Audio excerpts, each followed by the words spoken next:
Hello friends, welcome to Sunbee classes. आज हम Bihar special में देखेंगे मौर्य वंश के बाद के काल, मौर्योत्तर बिहार एवं गुप्तकालीन बिहार। आइए जानते हैं मौर्योत्तर बिहार एवं गुप्तकालीन बिहार से रिलेटेड जितने भी प्रमुख प्रश्न हैं उसके बारे में। पहला प्रश्न है, पुष्यमित्र शुंग ने कब शुंग वंश की स्थापना की? और इसका सही आंसर हो जाएगा ऑप्शन ए 185 ईसा पूर्व।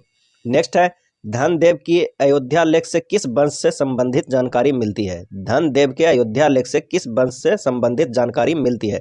और इसका सही आंसर है ऑप्शन डी, सूक वंश के। कहाँ के गरुड़ स्तंभ लेख से सूक वंश की जानकारी मिलती है? और इसका आंसर हो जाएगा ऑप्शन ए, बेसनगर के। अगला है, मालविकाग्नि मित्रम की रचना है? और इसका सही आंसर है ऑप्शन डी, कालिदास की। अगला है, महाभाष्य के रचनाकार कौन थे? और इसका आंसर हो जाएगा ऑप्शन ए, पतंजलि। अगला है, निम्न में से किस रचना से सूक वंश की जानकारी मिली है? और इसका सही आंसर है ऑप्शन डी, बी और सी दोनों, महाभाष्य से भी और मालविकाग्नि मित्रम से भी।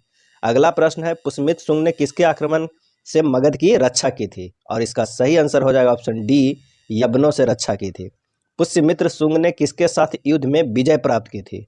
और इसका आंसर हो जाएगा ऑप्शन डी, बी और सी दोनों, विदर्भ और यवन दोनों से। पुष्यमित्र शुंग के बाद मगध का शासक कौन बना था? और इसका आंसर हो जाएगा option B, Agnimitra Shunga. Next है, अग्निमित्र निम्न में से किसके नाटक का नायक है? और इसका आंसर हो जाएगा ऑप्शन ए, कालिदास का। नेक्स्ट है, सूक वंश का अंतिम शासक कौन था? और इसका आंसर हो जाएगा ऑप्शन बी, देवभूति। अगला है, देवभूति की हत्या किसने की थी? और इसका आंसर हो जाएगा ऑप्शन बी, वसुमित्र। नेक्स्ट है, सूक शासकों की राजधानी कहाँ थी? और इसका आंसर हो जाएगा ऑप्शन सी, पाटलिपुत्र। नेक्स्ट है, किसने 84,000 बौद्ध स्तूपों को नष्ट कर दिया था? और इसका आंसर हो जाएगा ऑप्शन डी, पुष्यमित्र शुंग ने। पुष्यमित्र शुंग ने कहाँ के स्तूपों को भव्य बनवाया था? और आंसर हो जाएगा ए, बी, सी तीनों, भरहुत, बोधगया और सांची का। अगला प्रश्न है, शुंग वंश के शासन काल में स्वर्ण मुद्रा को क्या कहा जाता था? और इसका आंसर हो जाएगा ऑप्शन डी, ए, बी और सी तीनों, दिनार भी, निस्क भी और सुवर्ण भी। अगला प्रश्न है, शुंग वंश के शासन काल में तांबे की मुद्रा को क्या कहा जाता था? और इसका आंसर हो जाएगा ऑप्शन सी, कसारपन। शुंग वंश के शासन काल में चांदी की मुद्रा को क्या कहा जाता था? और इसका आंसर हो जाएगा ऑप्शन डी, ए और सी दोनों, धारण और पुराण। अगला है, किस वंश के शासन काल में भागवत धर्म का उदय हुआ था? और इसका आंसर हो जाएगा ऑप्शन बी, शुंग वंश का। शुंगकालीन वास्तुशिल्प के उत्कृष्ट नमूने कहाँ से प्राप्त हुए थे? और इसका आंसर हो जाएगा ऑप्शन सी, बोधगया से। अगला है, बोधगया के विशाल मंदिर के चारों ओर एक छोटी पाषाण वेदिका मिलती है, यह किस काल की है? और इसका आंसर हो जाएगा ऑप्शन सी, शुंग काल की। शुंग वंश के बाद मगध पर किस वंश का शासन स्थापित हुआ? और इसका सही आंसर हो जाएगा ऑप्शन ए, कण्व वंश के। कण्व वंश का संस्थापक कौन था? और इसका सही आंसर है ऑप्शन ए, वासुदेव। कण्व वंश का आखिरी शासक कौन था? और इसका आंसर हो जाएगा ऑप्शन सी, सुशर्मा। सुशर्मा की हत्या किसने की थी? और इसका सही आंसर हो जाएगा ऑप्शन ए, सिमुक ने। अगला प्रश्न है, कण्व वंश का शासन कब से कब तक रहा था? और इसका आंसर हो जाएगा ऑप्शन डी, 72 से 27 ईसा पूर्व तक। अगला है, कुषाण वंश की स्थापना किसने की थी? और इसका सही आंसर हो जाएगा ऑप्शन डी, कुजुलकड ने। कुषाण वंश का सर्वश्रेष्ठ शासक कौन था? और इसका आंसर हो जाएगा ऑप्शन सी, कनिष्क। अगला प्रश्न है, कनिष्क कब शासक बना? और इसका आंसर हो जाएगा ऑप्शन ए, 75 ईस्वी में। निम्न में से कहाँ कनिष्क की राजधानी थी? और इसका सही आंसर हो जाएगा ऑप्शन डी, पुरुषपुर। अगला है, कनिष्क ने अपने क्षेत्र विस्तार के क्रम में कहाँ तक जीत हासिल की थी? और इसका सही आंसर हो जाएगा ऑप्शन डी, मगध। अगला है, कनिष्क किस बौद्ध विद्वान को अपने साथ ले गया? और इसका सही आंसर है ऑप्शन सी, अश्वघोष का। नेक्स्ट है, कुषाणों के पतन के बाद किसने मगध पर शासन किया था? और इसका सही आंसर है ऑप्शन डी, लिच्छवियों ने। अगला देखते हैं, गुप्तकालीन बिहार। गुप्तकालीन बिहार में पहला प्रश्न है, खाली स्थान सदी के प्रारंभ में गुप्त वंश की स्थापना के साथ ही मगध ने अपनी ख्याति पुनः अर्जित कर ली। इसका सही आंसर हो जाएगा ऑप्शन डी, चतुर्थ सदी के प्रारंभ में। अगला है, प्रारंभिक गुप्त शासकों ने कहाँ अपनी राजधानी बनाई थी? और इसका आंसर हो जाएगा ऑप्शन सी, पाटलिपुत्र में। अगला है, निम्न में से कौन गुप्त वंश का संस्थापक था? और इसका आंसर हो जाएगा ऑप्शन डी, श्रीगुप्त। अगला है, गुप्त वंश की स्थापना कब हुई थी? और आंसर हो जाएगा ऑप्शन डी, 240 ईस्वी में। निम्न में से कौन चंद्रगुप्त प्रथम का पिता था? और इसका आंसर हो जाएगा ऑप्शन डी, घटोत्कच। गुप्त वंश का वास्तविक संस्थापक किसे माना जाता है? और इसका सही आंसर हो जाएगा ऑप्शन बी, चंद्रगुप्त प्रथम को। चंद्रगुप्त प्रथम का शासनकाल कब से कब तक था? और इसका आंसर हो जाएगा ऑप्शन ए, 319 से 335 ईस्वी तक। अगला है कब गुप्त संवत प्रारंभ हुआ था, और इसका सही आंसर हो जाएगा ऑप्शन बी 319 ईसा में। नेक्स्ट है गुप्त संवत का संबंध किस संवत से माना जाता है, और इसका सही आंसर हो जाएगा ऑप्शन डी वल्लभी। अगला है चंद्रगुप्त प्रथम ने किसकी उपाधि धारण की थी, और इसका आंसर हो जाएगा ऑप्शन डी महाराजा धीराज। अगला है चंद्रगुप्त प्रथम के बाद गुप्त वंश का शासक कौन बना, आंसर हो जाएगा बी समुद्रगुप्त। समुद्रगुप्त का शासन कब से कब तक था, और इसका आंसर हो जाएगा ऑप्शन ए 335 से 375 ईस्वी तक।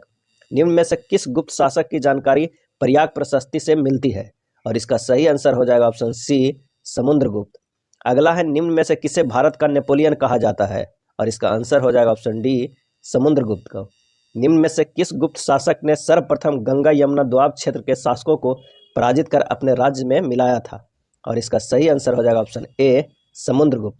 अगला है समुद्रगुप्त ने किसे पराजित किया था, और इसका आंसर हो जाएगा डी बी और सी दोनों को, शक और कुषाण दोनों को।